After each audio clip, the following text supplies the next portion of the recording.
ನಮಸ್ತೆ ಸ್ನೇಹಿತರೆ, ಇವತ್ತಿನ ಒಂದು ತರಗತಿಗೆ ಸ್ವಾಗತವನ್ನ ಬಯಸ್ತಾ ಇದ್ದೇನೆ. ಇವತ್ತಿನ ಒಂದು ತರಗತಿಯಲ್ಲಿ ನಾವು ವೈಲ್ಡ್ ಲೈಫ್ ಸ್ಯಾಂಚುರೀಸ್, ಕರ್ನಾಟಕದಲ್ಲಿ ಸಾಕಷ್ಟು ವೈಲ್ಡ್ ಲೈಫ್ ಸ್ಯಾಂಚುರೀಸ್ ಗಳಿದೆ. 35ಕ್ಕೂ ಅಧಿಕವಾಗಿ ನಾವು ಕಾಣ್ತಾ ಬರ್ತೇವೆ. ಅದರಲ್ಲಿ ಮೈಸೂರು ವಿಭಾಗದ ಒಂದು ವನ್ಯಜೀವಿ ಧಾಮಗಳ ಬಗ್ಗೆ ಚರ್ಚೆಯನ್ನ ಮಾಡುವಂತದ್ದು. ಈಗ ಕರ್ನಾಟಕವನ್ನ 4 ಆಡಳಿತ ವಿಭಾಗಗಳನ್ನಾಗಿ ನಾವು ಮಾಡಿದ್ದೀವಿ: ಕಲಬುರಗಿ, ಬೆಳಗಾವಿ, ಮೈಸೂರು, ಬೆಂಗಳೂರು, ಈ ರೀತಿಯಾಗಿ. ಅದರಲ್ಲಿ ನಾವು ಇವತ್ತು ಮೈಸೂರು ವಿಭಾಗದಲ್ಲಿ ಬರುವಂತಹ ಪ್ರಮುಖ ಜಿಲ್ಲೆಗಳಲ್ಲಿ ಯಾವ್ಯಾವ ವೈಲ್ಡ್ ಲೈಫ್ ಸ್ಯಾಂಚುರೀಸ್ ಗಳಿದೆ ಅನ್ನೋದ್ರ ಬಗ್ಗೆ ಚರ್ಚೆಯನ್ನ ಮಾಡ್ತಾ ಹೋಗೋಣ. ಇಲ್ಲಿ ಬರುವಂತಹ ಜಿಲ್ಲೆಗಳನ್ನ ನಾವು ಗಮನಿಸ್ತಾ ಹೋಗಿ. ಇಲ್ಲಿ ಉಡುಪಿ, ಚಿಕ್ಕಮಗಳೂರು, ಹಾಸನ, ದಕ್ಷಿಣ ಕನ್ನಡ, ಮಂಡ್ಯ, ಕೊಡಗು, ಮೈಸೂರು ಮತ್ತೆ ಚಾಮರಾಜನಗರ, ಇವು ಒಟ್ಟು 8 ಜಿಲ್ಲೆಗಳನ್ನ ನಾವು ಈ ಮೈಸೂರು ವಿಭಾಗದ ಕ್ಷೇತ್ರದಲ್ಲಿ ನೋಡುವಂತಹದ್ದು. ಇಲ್ಲಿ ಸಾಕಷ್ಟು ನದಿಗಳು ಹರಿಯುತ್ತೆ, ಜೊತೆಗೆ ವನ್ಯಜೀವಿ ಧಾಮಗಳು ಕಾಣ್ತಾ ಬರ್ತೇವೆ, ನವಿಲು ಧಾಮಗಳನ್ನು ಕಾಣ್ತೇವೆ, ಟೈಗರ್ ರಿಸರ್ವ್ಸ್ ಗಳನ್ನ ನೋಡ್ತೇವೆ. ಅಂತಹವುಗಳ ಬಗ್ಗೆ ಇವತ್ತಿನ ಒಂದು ವಿಡಿಯೋದಲ್ಲಿ ನೋಡ್ತಾ ಹೋಗೋಣ, ಯಾವ್ಯಾವ ವನ್ಯಜೀವಿ ಧಾಮಗಳು ಇದೆ ಅನ್ನೋದ್ರ ಬಗ್ಗೆ. ಮೊದಲನೇದಾಗಿ ಸಕ್ಕರೆ ನಾಡು ಮಂಡ್ಯದ ಬಗ್ಗೆ, ಮಂಡ್ಯ ಜಿಲ್ಲೆಯಿಂದ ಸ್ಟಾರ್ಟ್ ಮಾಡೋಣ.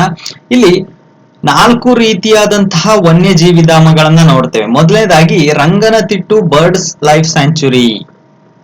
ಇಲ್ಲಿ ರಂಗನತಿಟ್ಟು ನಿಮ್ಗೆಲ್ಲ ಪ್ರಸಿದ್ಧಿಯಾದಂತಹದ್ದು ಗೊತ್ತಿರುತ್ತೆ.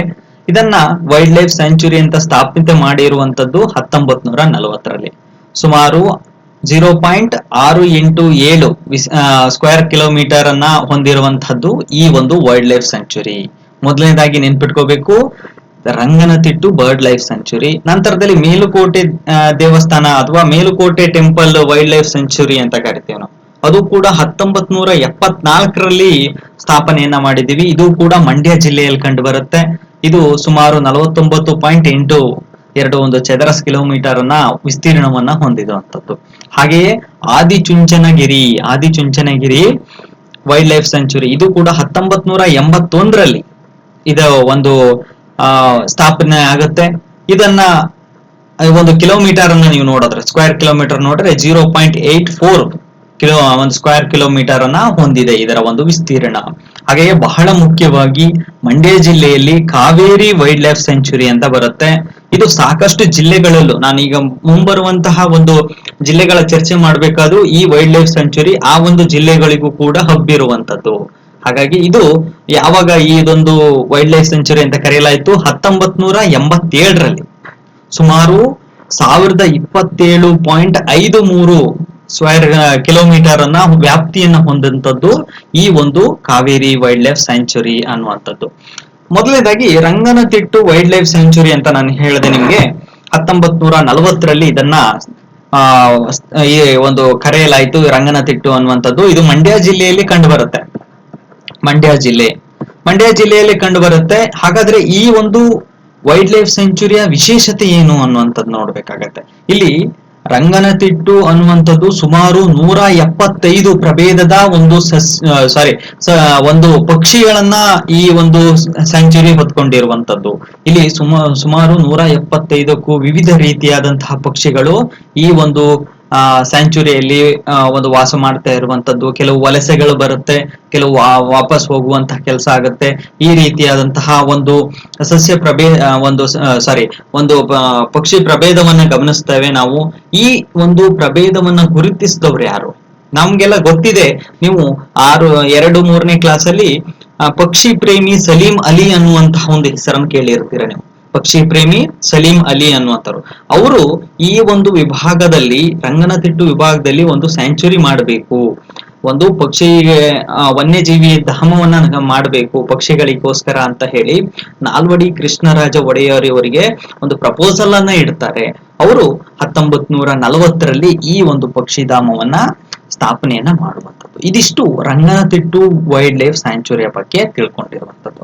ಇನ್ನು ನಂತರದಲ್ಲಿ ಮೇಲುಕೋಟೆ ಒಂದು ಚೆಲುವನಾರಾಯಣ ಸ್ವಾಮಿ ಒಂದು ವೈಲ್ಡ್ ಲೈಫ್ ಸೆಂಚುರಿ ಅಂತ ಬರುತ್ತೆ. ಇದು ಕೂಡ ಸಾಕಷ್ಟು ಪ್ರಸಿದ್ಧಿಯನ್ನ ಹೊಂದಿರುವಂತದ್ದು ಮಂಡ್ಯ ಜಿಲ್ಲೆಯಲ್ಲಿ. ಇಲ್ಲಿ ಬಹಳ ಫೇಮಸ್ ಅಂದ್ರೆ ಗ್ರೇ ವೂಲ್ಫ್ ಅಂತ, ಇಂಡಿಯನ್ ಗ್ರೇ ವೂಲ್ಫ್ ಅಂದ್ರೆ ಒಂದು ತೋಳ ರೀತಿಯಾದಂತಹ ಒಂದು ತೋಳದ ಪ್ರಭೇದವನ್ನ ನಾವು ಗಮನಿಸ್ತಾ ಹೋಗ್ತೇವೆ ಈ ಒಂದು ವೈಲ್ಡ್ ಲೈಫ್ ಸ್ಯಾಂಚುರಿಯಲ್ಲಿ.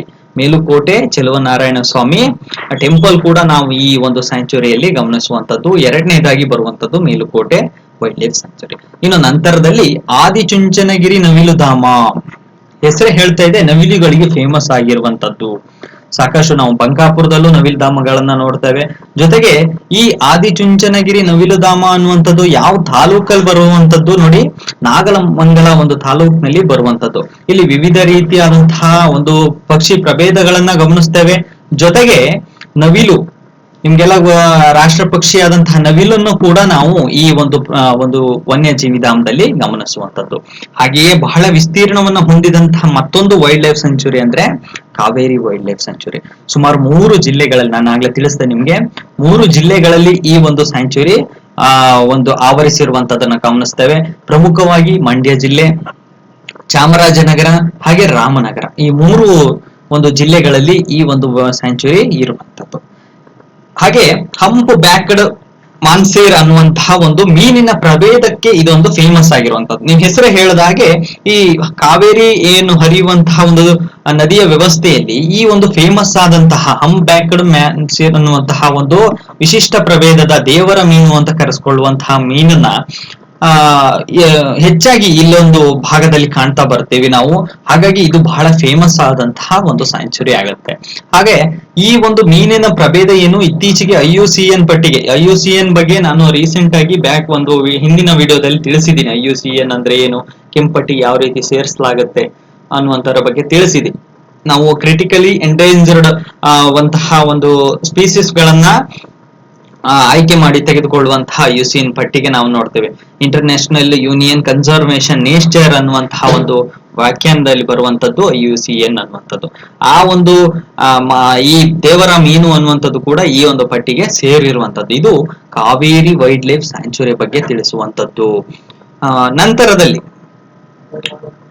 ಕೊಡಗು ಡಿಸ್ಟಿಕ್ ಬಗ್ಗೆ ನಾವು ಬಹಳ ಮಾಹಿತಿಯನ್ನ ತಿಳ್ಕೋಬೇಕು. ಇದಿಷ್ಟು ಮಂಡ್ಯ ಜಿಲ್ಲೆಗೆ ಬಗ್ಗೆ ಸಂಬಂಧಿಸಿಪಟ್ಟಂತದ್ದು. ಇನ್ನು ನಂತರದಲ್ಲಿ ಕೊಡಗು ಡಿಸ್ಟಿಕ್ ನಲ್ಲಿ 3 ರೀತಿಯಾದಂತಹ ವನ್ಯಜೀವಿ ಧಾಮಗಳನ್ನ ನೋಡ್ತೇವೆ. ಮೊದಲನೇದಾಗಿ ಬ್ರಹ್ಮಗಿರಿ ವೈಲ್ಡ್ ಲೈಫ್ ಸ್ಯಾಂಚುರಿ, ಹಾಗೆ ಪುಷ್ಪಗಿರಿ, ಹಾಗೆ ತಲಕಾವೇರಿ. ನೋಡಿ, ಕಾವೇರಿ ಬೇರೆ ಮತ್ತೆ ತಲಕಾವೇರಿ ಬೇರೆ. ನಾನು ನಿಮ್ಗೆ ಹಿಂದಿನ ವಿಡಿಯೋದಲ್ಲಿ ನಾನು ಹೇಳಿದೆ ಕಾವೇರಿ ವೈಲ್ಡ್ ಲೈಫ್ ಸ್ಯಾಂಚುರಿ, ನಂತರದಲ್ಲಿ ತಲಕಾವೇರಿ ಅನ್ನುವಂಥದ್ದು. ಇದು ಸ್ಯಾಂಚುರಿ ಕೊಡಗಿನಲ್ಲಿ ಕಂಡು ಬರುತ್ತೆ.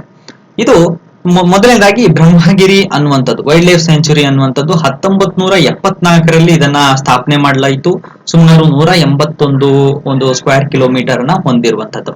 ಈ ಒಂದು ಸ್ಯಾಂಚುರಿಯಲ್ಲಿ ಇಂಡಿಯನ್ ಗೌರ್ ಅಥವಾ ಬೆಸನ್ ಅಂತ ಕರಿತೀವಿ ನಾವು, ಬೈಸನ್ ಗಳನ್ನ ಕಾಣ್ತೇವೆ. ಬೈಸನ್ ಅಂದ್ರೆ ಈ ಕಾಡು ಕೋಣಗಳನ್ನ ನಾವು ನೋಡುವಂಥದ್ದು. ಈ ಒಂದು ಪ್ರಭೇದದ ಇಂಡಿಯನ್ ಗೌರ್ ಅನ್ನುವಂತಹ ಒಂದು ಪ್ರಭೇದದ ಕಾಡು ಕೋಣಗಳು ಈ ಒಂದು ಬ್ರಹ್ಮಗಿರಿ ಸ್ಯಾಂಚುರಿಗಳಲ್ಲಿ ಕಾಣುವಂಥದ್ದು. ಇನ್ನು ನಂತರದಲ್ಲಿ ಪುಷ್ಪಗಿರಿ ಅನ್ನುವಂಥದ್ದು, ಇದು ಸೋಮವಾರಪೇಟೆ ತಾಲೂಕಿನಲ್ಲಿ ಈ ಒಂದು ಸ್ಯಾಂಚುರಿ ಬರುತ್ತೆ. ಇದು ಇಲ್ಲಿ ಈ ಪುಷ್ಪಗಿರಿ ಅನ್ನುವಂತಹ ಪರ್ವತವನ್ನ ಇನ್ನೊಂದು ಹೆಸರಿಂದ ಕರಿತೀವಿ ನಾವು, ಕುಮಾರ ಪರ್ವತ.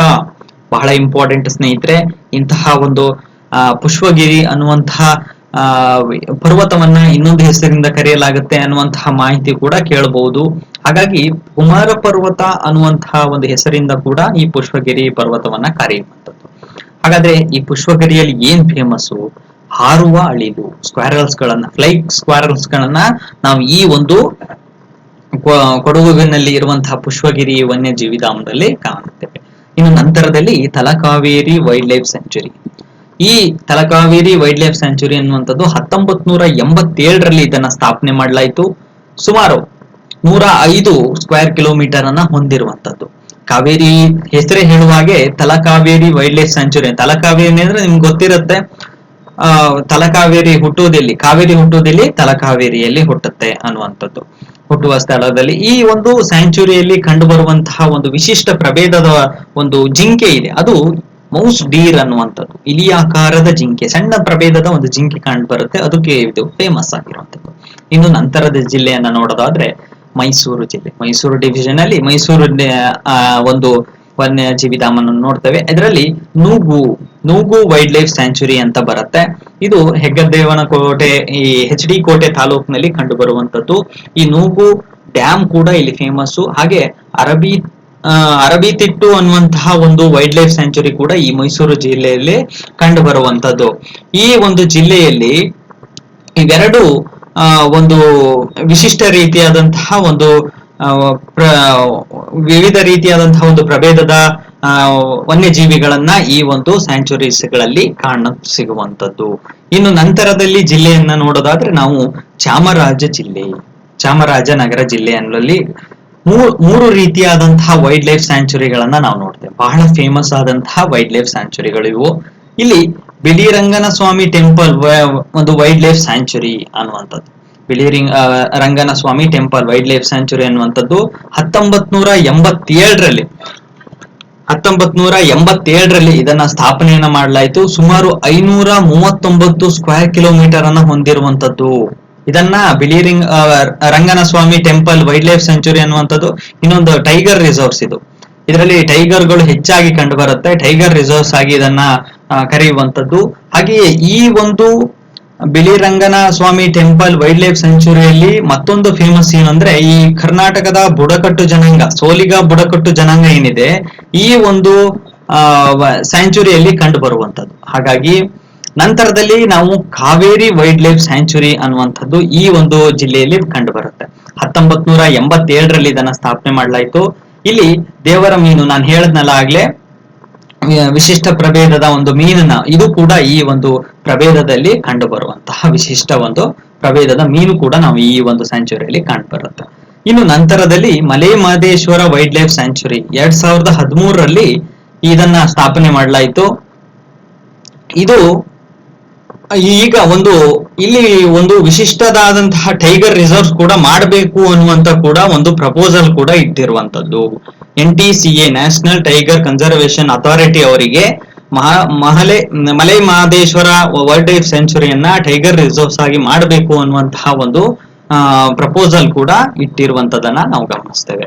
ಇನ್ನು ದಕ್ಷಿಣ ಕನ್ನಡ ಜಿಲ್ಲೆಯಲ್ಲಿ ಯಾವುದೇ ರೀತಿಯಾದಂತಹ ವೈಲ್ಡ್ ಲೈಫ್ ಸ್ಯಾಂಚುರಿಗಳು ಕಂಡು ಬರೋದಿಲ್ಲ. ಆದ್ರೆ ಈ ದಕ್ಷಿಣ ಕನ್ನಡ ಜಿಲ್ಲೆಗೆ ಸಾಕಷ್ಟು ವೈಲ್ಡ್ ಲೈಫ್ ಸ್ಯಾಂಚುರಿಗಳು ತಾಗಿಕೊಂಡು ಬರ್ತವೆ. ಅಂದ್ರೆ ಹತ್ತಿರ ಬರುವಂತಹ ಒಂದು ಆ ಜಿಲ್ಲೆಯಲ್ಲಿ ಹಮ್ಮಿಕೊಂಡು ಬರುವಂತಹ ಒಂದು ಸ್ಯಾಂಚುರೀಸ್ ಗಳಿದೆ. ಆದ್ರೆ ಅಲ್ಲೇ ಇರುವಂತಹ ಯಾವುದೇ ದಕ್ಷಿಣ ಕನ್ನಡದಲ್ಲಿ ಯಾವುದೇ ರೀತಿಯಾದಂತಹ ವೈಲ್ಡ್ ಲೈಫ್ ಸ್ಯಾಂಚುರಿಗಳನ್ನು ಕಾಣೋದಿಲ್ಲ ನಾವು. ಹಾಗೆ ಹಾಸನ ಜಿಲ್ಲೆಯಲ್ಲೂ ಕೂಡ ಯಾವುದೇ ವೈಲ್ಡ್ ಲೈಫ್ ಸ್ಯಾಂಚುರಿಗಳನ್ನ ಕಾಣೋದಿಲ್ಲ. ಹಾಗೆ ಹಾಸನ ಜಿಲ್ಲೆಯಲ್ಲಿ ಒಂದು ವೈಲ್ಡ್ ಲೈಫ್ ಸ್ಯಾಂಚುರಿ ಮಾಡಬೇಕು ಅನ್ನುವಂಥದ್ದು. ಯಾಕೆಂದ್ರೆ ಅಲ್ಲಿ ಒಂದು ಹಿರೇಕಲ್ಲು ಗುಡ್ಡದಲ್ಲಿ ಸಾಕಷ್ಟು ಕರಡಿಗಳನ್ನ ಕಾಣ್ತಾ ಇರುವುದರಿಂದ ಕರಡಿ ಧಾಮಗಳನ್ನ ಹಿರೇಕಲ್ ಗುಡ್ಡ ಕರಡಿ ಧಾಮವನ್ನ ಸ್ಥಾಪನೆ ಮಾಡಬೇಕು ಅನ್ನುವಂಥದ್ದು ಕೂಡ ಒಂದು ಪ್ರಪೋಸಲ್ ಇಟ್ಟಿದ್ದಾರೆ. ಈಗಾಗಲೇ ನಾವು ಒಂದು ಕರ್ನಾಟಕದಲ್ಲಿ 2 ಕರಡಿ ಧಾಮಗಳು ಇದೆ. ಬಳ್ಳಾರಿ ಡಿಸ್ಟಿಕ್ ಅಲ್ಲಿ ಒಂದು ದಾರೋಜಿ ಕರಡಿ ಧಾಮ, ಹಾಗೆ ಗುಡೇಕೋಟಿ ಕರಡಿ ಧಾಮ, 2 ರೀತಿಯಾದಂತಹ ಕರಡಿ ಧಾಮಗಳನ್ನ ನೋಡ್ತೇವೆ. ಅಕಸ್ಮಾತ್ ಇದು ಕೂಡ ಅಪ್ರೂವ್ ಆದ್ರೆ 3 ಕರಡಿ ಧಾಮಗಳು ನಮ್ಮ ಒಂದು ಕರ್ನಾಟಕದಲ್ಲಿ ಕಂಡು ಬರುವಂತದ್ದು.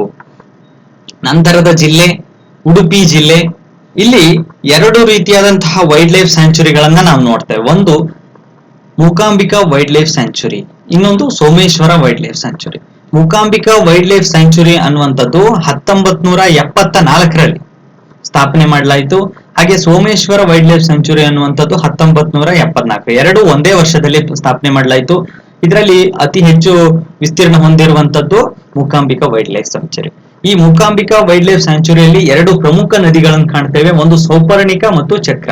ಇವೆರಡು ನದಿಗಳು ಫೇಮಸ್ ಆಗಿರುವಂತದ್ದು. ಮೂಕಾಂಬಿಕಾ ವೈಲ್ಡ್ ಲೈಫ್ ಸ್ಯಾಂಚುರಿಯಲ್ಲಿ ಇತ್ತೀಚೆಗೆ ಅರಿಶಿನ ಗುಂಡಿ ಎಲ್ಲ ಫೇಮಸ್ ಆದಂತಹ ಒಂದು ಜಲಪಾತಗಳು, ಅದರಲ್ಲೂ ಕೂಡ ಇತ್ತೀಚೆಗೆ ನೀವು ಸುದ್ದಿಯಲ್ಲಿ ಕೇಳ್ಪಟ್ಟಿದ್ದೀರಿ. ಇನ್ನು ನಂತರದಲ್ಲಿ ಸೋಮೇಶ್ವರ ವೈಲ್ಡ್ ಲೈಫ್ ಸ್ಯಾಂಚುರಿ ಅನ್ನುವಂಥದ್ದು ಸುಮಾರು 314 ಸ್ಕ್ವೇರ್ ಕಿಲೋಮೀಟರ್ ಅನ್ನು ಹೊಂದಿದೆ. ಇದು ಸೋಮೇಶ್ವರ ವೈಲ್ಡ್ ಲೈಫ್ ಸೆಂಚುರಿ ಅನ್ನುವಂಥದ್ದು ಉಡುಪಿ ಒಂದೇ ಅಲ್ಲ, ಶಿವಮೊಗ್ಗ ಡಿಸ್ಟಿಕ್ ಕೂಡ ಇನ್ಕ್ಲೂಡ್ ಆಗಿ ಬರುತ್ತೆ. ಇವೆರಡು ಜಿಲ್ಲೆಯಲ್ಲಿ ಕಂಡು ಬರುವಂತಹ ಒಂದು ವೈಲ್ಡ್ ಲೈಫ್ ಸೆಂಚುರಿ ಇರುವಂತದ್ದು. ಹಾಗೆ ಸೀತಾ ನದಿ ಈ ಒಂದು ಪ್ರದೇಶದಲ್ಲಿ ಹರಿಯುವಂತದ್ದು. ಹಾಗೆಯೇ ಚಿಕ್ಕಮಗಳೂರು ಜಿಲ್ಲೆ, ನಂತರದ ಚಿಕ್ಕಮಗಳೂರು ಜಿಲ್ಲೆಯಲ್ಲಿ ಬಹಳ ಫೇಮಸ್ ಆದಂತದ್ದು ಭದ್ರಾ ವೈಲ್ಡ್ ಲೈಫ್ ಸೆಂಚುರಿ. ಇದು ಟೈಗರ್ ರಿಸರ್ವ್. ಸುಮಾರು 1974ರಲ್ಲಿ ಇದನ್ನ ಸ್ಥಾಪನೆ ಮಾಡಲಾಯಿತು. ಸುಮಾರು 492 ಸ್ಕ್ವೇರ್ ಕಿಲೋಮೀಟರ್ ಅನ್ನ ಹೊಂದಿರುವಂತದ್ದು. ಇದನ್ನ ಮೊದಲನೇದಾಗಿ ಭದ್ರಾ ವೈಲ್ಡ್ ಲೈಫ್ ಸೆಂಚುರಿ ಅಂತ ಕರೀತಿರಲ್ಲ, ಮೂತೋಟಿ ವನ್ಯಜೀವಿ ಧಾಮ ಅಂತ ಕರೀತಾ ಇದ್ರು. ನಂತರದಲ್ಲಿ ಭದ್ರಾ ವೈಲ್ಡ್ ಲೈಫ್ ಸ್ಯಾಂಚುರಿ ಅಂತ ಕರೀತಾರೆ. ಈ ನಂತರದಲ್ಲಿ ಇದು ಯಾವ್ದಕ್ ಫೇಮಸ್ ಅಂದ್ರೆ ರಾಯಲ್ ಬೆಂಗಾಲ್ ಟೈಗರ್ಸ್ ಗಳಿಗೆ ಫೇಮಸ್ ಆದಂತಹ ಒಂದು ವನ್ಯಜೀವಿ ಧಾಮ. ಇದಿಷ್ಟು ಇವತ್ತಿನ ಒಂದು ತರಗತಿ ಆಗಿತ್ತು ಸ್ನೇಹಿತರೆ. 8 ಜಿಲ್ಲೆಗಳ ಒಂದು ವನ್ಯಜೀವಿ ಧಾಮಗಳ ಬಗ್ಗೆ ನಾವು ಇವತ್ತಿನ ಒಂದು ವಿಡಿಯೋದಲ್ಲಿ ಚರ್ಚೆ ಮಾಡಿದ್ದೀವಿ. ಮಾಹಿತಿ ಇಷ್ಟ ಆಗಿದ್ರೆ ಲೈಕ್ ಮಾಡಿ, ಶೇರ್ ಮಾಡಿ, ಸಬ್ಸ್ಕ್ರೈಬ್ ಮಾಡಿ ಅಂತ ಕೇಳ್ಕೊಳ್ತಾ, ಹಾಗೆ ಇದರ ಒಂದು PDF ಅನ್ನುವಂಥದ್ದು ನಿಮಗೆ ಕರುನಾಟ್.in ಟೆಲಿಗ್ರಾಮ್ ನಲ್ಲಿ ನಿಮ್ಗೆ ದೊರೆಯುತ್ತೆ. ಅಲ್ಲಿಂದ ನೀವು ಡೌನ್ಲೋಡ್ ಮಾಡ್ಕೋಬಹುದು. ಪ್ರಮುಖ ಸುದ್ದಿಗಳನ್ನ, ಪ್ರಮುಖ ಮಾಹಿತಿಗಳನ್ನ ಈ ಒಂದು ಟೆಲಿಗ್ರಾಮ್ ನಲ್ಲಿ ತಿಳಿಸಿರ್ತೀನಿ ಸ್ನೇಹಿತರೆ. ಅಲ್ಲಿ ಹೋಗಿ ನೀವು ಜಾಯ್ನ್ ಆಗಬಹುದು ಅಂತ ಹೇಳ್ತಾ ಕ್ಲಾಸ್ ನೋಡಿದ್ದಕ್ಕೆ ಧನ್ಯವಾದ. Thank you.